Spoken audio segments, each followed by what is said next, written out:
Today on Legally Us, will Prince Harry get deported for admission of drug use? Plus, will Sheana and Raquel appear in court? Bad Bunny gets sued by his ex, and Gwyneth Paltrow is in court. We've got that plus so much more on today's Legally Us.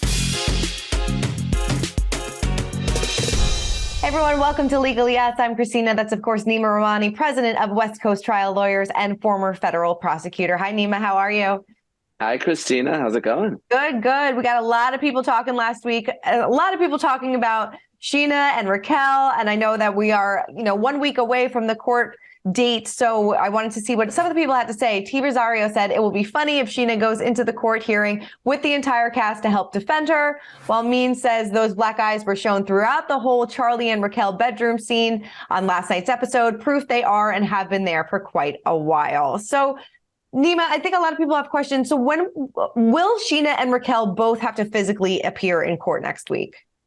Well, really, it's up to Raquel. And if she intends to pursue a permanent restraining order, Sheana fully intends to oppose it, and she intends to win. And with respect to witnesses, absolutely. Other cast members on the show are percipient witnesses. They're going to be subpoenaed. They're going to have to testify at that hearing. Oh, wow. So other cast members will be expected to be there next week and could testify in Sheena's defense. Well, again, it's really up to Raquel if she intends to move forward next week, maybe at some other time. If she does, Sheana will defend herself, and she's going to call witnesses, and they're going to testify, and Raquel's going to have to testify. So it's essentially a mini trial. So we're going to have live witness testimony, whether it's on March 29th or some later date. Mm-hmm. Do you foresee Raquel going through a permanent restraining order?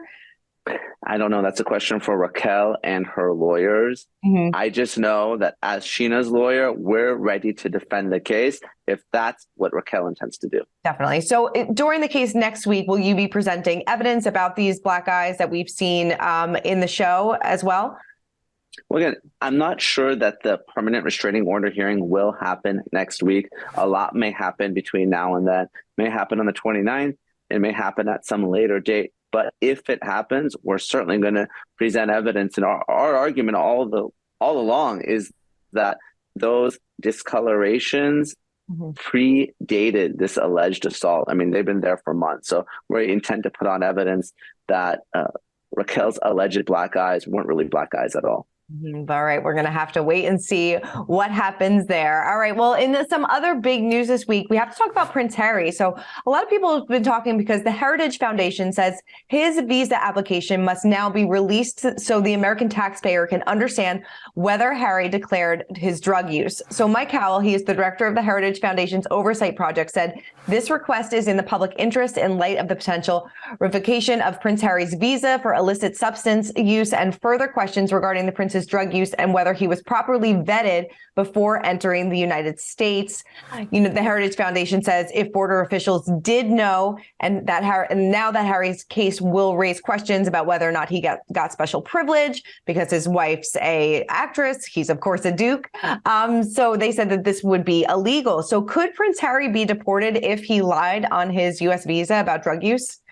Well, Christina, it's certainly possible that the prince could have his visa revoked. So, when you're dealing with immigration cases, unfortunately, these are not public files, so they're confidential. So, when you're dealing with the criminal case or a civil case, often the cases that we talk about here on Legal Yes, we have a lot of clarity because these are public documents. But the same doesn't apply to immigration documents. So obviously, I know the conservative foundation, they're a conservative organization. They want to know what really happened with the prince, but it's really speculation.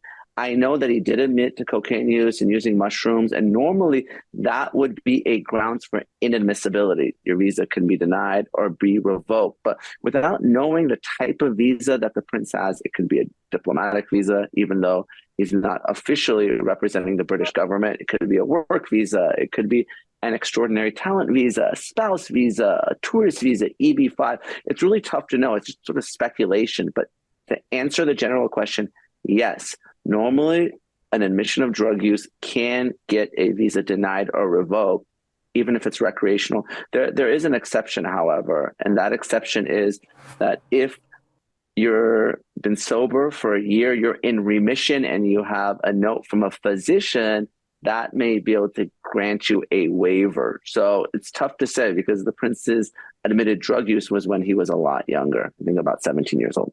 So we will probably never know what is exactly on this visa since these are closed documents then. That's exactly the case. So, everyone who's online trying to speculate without having the file, without knowing what the prince said, whether there was a waiver remission issue, it's really tough to know. But as a general matter, that admission of drug use is enough. And, you don't have to be arrested or convicted of drug possession or drug use. Just that admission normally is enough. So who, because the Heritage Foundation came forward then asking for these documents to be unsealed. So whose decision would it be to maybe revoke his visa then? Yeah, so it'd be a decision by the Department of Homeland Security. They oversee immigration in the United States. So DHS for short. So the Department of Justice, for instance, handles criminal cases. Immigration cases are handled by DHS. And sometimes they call them ICE or INS, and there's different departments, subdivisions within the Department of Homeland Security. But they're the ones who would decide on what to do with respect to the prince's visa and if they're going to act on it. Now, I can tell you, even though a conviction or arrest is not required, I can tell you, generally speaking, when someone's in the United States, DHS normally doesn't act based on admission alone. Usually, someone gets arrested, someone gets convicted, and that's when DHS will put an immigration detainer on that person and maybe deport them or remove them from the country. They normally aren't going around and deporting people just based on these types of admissions alone. So it seems like Prince Harry will be okay. He'll be staying in Montecito. Yeah, he'll probably be okay. And obviously, he's married to someone. And I don't know what Meghan Markle's immigration status is, but I'm assuming she's a U.S. citizen or at least a green card holder, and he'll be able to get status through her. So I think he's probably going to be okay. But I understand why some folks are upset because normally you can't get a visa so quickly. I mean, the prince got it really, I think, in a matter of days or weeks to appear on this Netflix documentary. Normally, most types of visas take much longer. And of course, if there is that admission or a lie, that's normally going to be a problem in an immigration application. So I understand, at least from a public perception perspective, why people are upset that maybe the prince got some special treatment. Yeah, it seems like maybe, I guess it's good to be Prince Harry in some ways, but maybe not. I mean, he has had legal issues mounting, and he also has some other things that he is dealing with as well. So his lawyers are arguing for an immediate decision or a summary judgment in his case against the Associated Newspapers, which is the publishers of the Daily Mail, Mail on Sunday. I feel like we've talked about this before because they have a new case against them, it seems like every week. So it's one of the 4 legal battles that he has against the tabloid. So this one, he is suing the Associated Press for misrepresenting him in an article that was published last February. He says that his PR team tried to put a spin on his legal fight with the British government.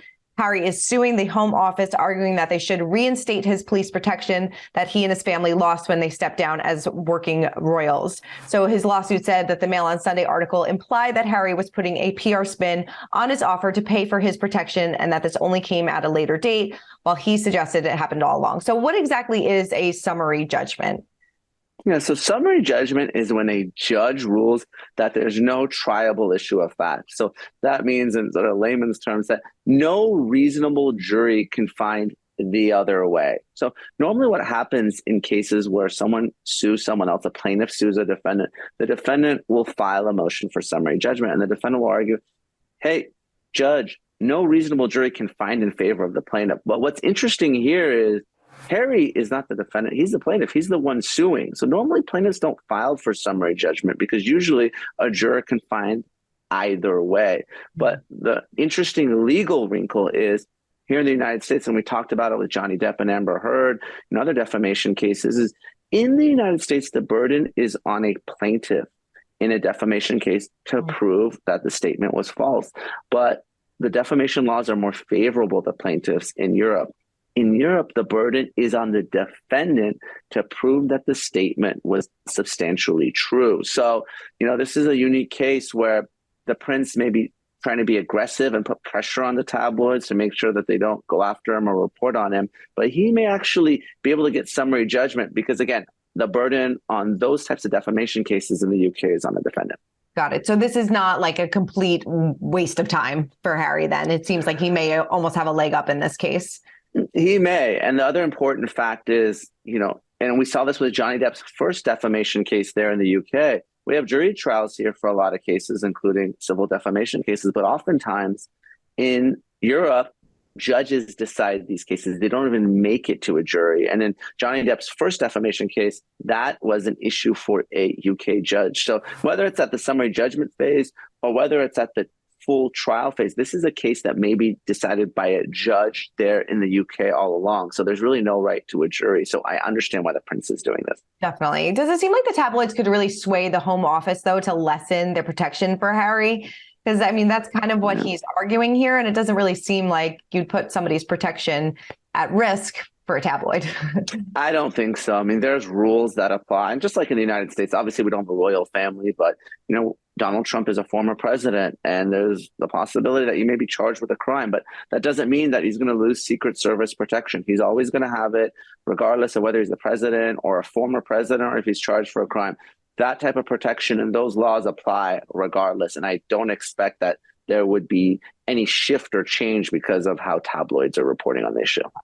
All right, let's move on over to Bad Bunny because his ex-girlfriend is suing him for $40 million over a well-known voice recording that she provided the singer before he became famous. So Carliz de la Cruz Hernandez, whose breathy Bad Bunny baby recording was included in his first earlier song. So she claimed in a lawsuit filed this month in Puerto Rico that her voice and phrase are being used without permission. She was originally offered way back in the day $2,000 for the recording. She declined that, but a deal was never reached. So now she's reaching out to sue him for at least $40 million. So is this a bad situation for Bad Bunny to be in?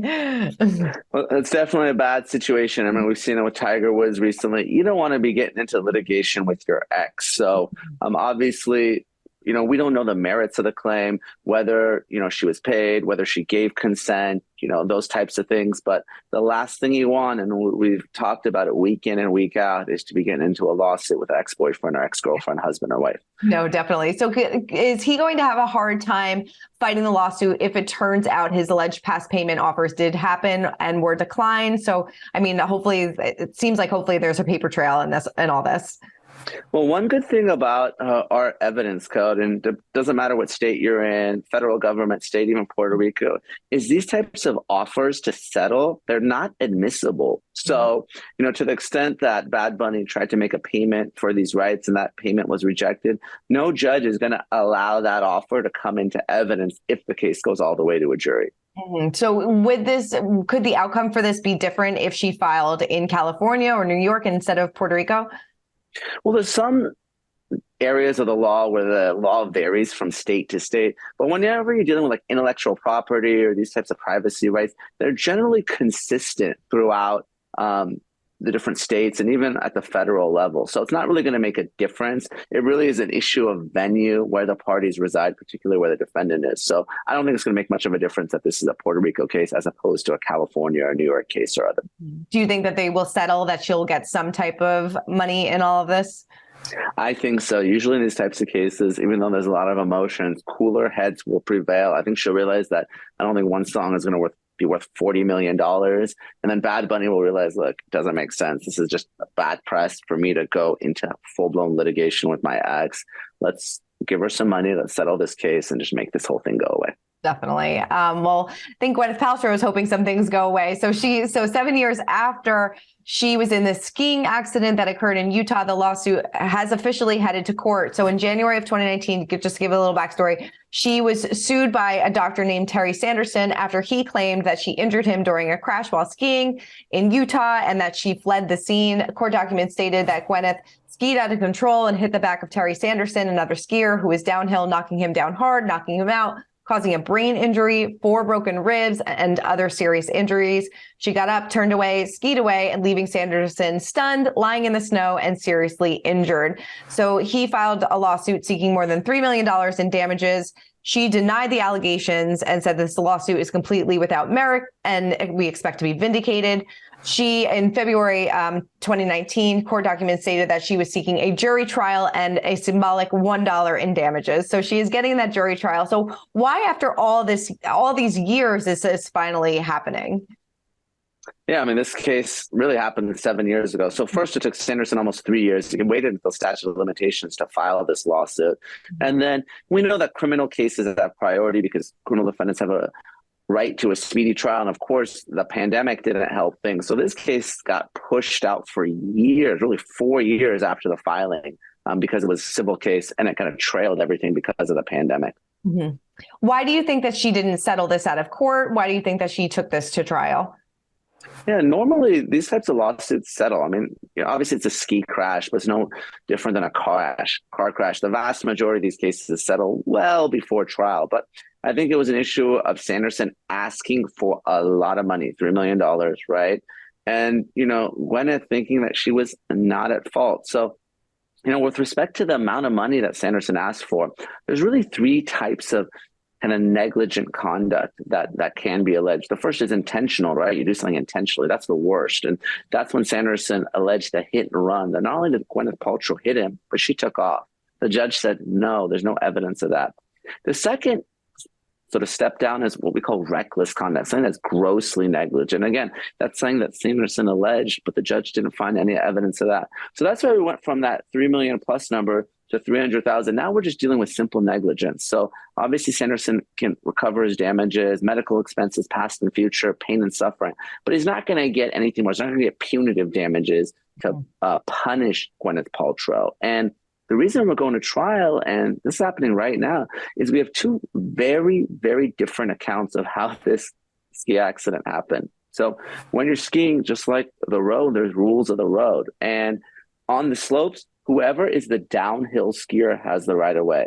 So Sanderson is saying, I was downhill, Paltrow slammed into me, and Gwyneth is giving a completely different account. She's saying, I was the one downhill, and Sanderson slammed into me. So it's really going to depend on those witnesses and for a jury to sort this all out. Right. It's kind of like it's his truth, her truth, and where is the actual truth in between. So it might be hard to figure out unless you have the witnesses. So who do you think that she'll have to pay Sanderson any money in all this? Do you think that he'll have to pay her that $1 in damages? How do you think this is going to play out?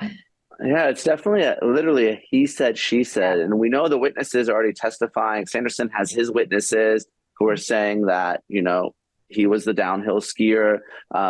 We know that Gwyneth Paltrow has the ski instructor, Eric from Deer Valley, is going to testify that she was a downhill skier. She has some family members who may testify as well. So it's almost like a red light dispute where you have two different parties and witnesses saying, well, no, I had the green, and other parties saying I had the green. So it's really going to be up to a jury to sort this all out. Now, if Gwyneth Paltrow wins, even though she's asking for only $1 in damages, she is asking for her attorney fees to be paid. So that's going to be tens of thousands of dollars, maybe even more, when you're dealing with years of litigation and a full-blown jury trial. Right. Yeah, you're dealing with 7 years in all of this, so it should be a hefty bill. We'll be following it as it unfolds, because I'm sure a lot of people are going to be interested in this one. Nima, thank you so much as always. Thanks so much, Christina. I'll see you next week. See you next week. For more news, content, and exclusive interviews, make sure to hit the sub, like, and bell button down below, and visit usmagazine.com.